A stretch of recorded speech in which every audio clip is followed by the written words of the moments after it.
کشیدگی کے باعث آج دوسرے روز بھی تورخم بارڈر اور چمن بارڈر پر تمام آمد و رفت بند ہے۔ تورخم بارڈر پر امیگریشن ٹرمینل سمیت کسٹم سٹیشنز بند ہیں۔ تورخم بارڈر پر سیکیورٹی ہائی الرٹ ہے۔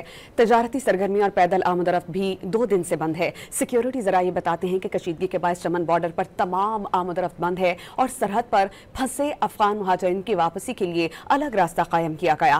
عارضی طور پر قائم الگ راستے سے صرف افغان مہاجرین کو گزارا جائے گا۔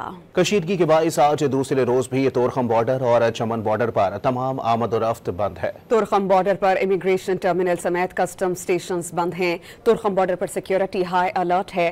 تجارتی سرگرمی اور پیدل آمد و رفت بھی 2 دن سے بند ہے۔ سیکیورٹی ذرائع بتاتے ہیں کہ کشیدگی کے باعث چمن بارڈر پر تمام آمد و رفت بند ہے اور سرحد پر پھنسے افغان مہاجرین کی واپسی کے لیے الگ راستہ قائم کیا گیا۔ عارضی طور پر قائم الگ راستے سے صرف افغان مہاجرین کو گزارا جائے گا۔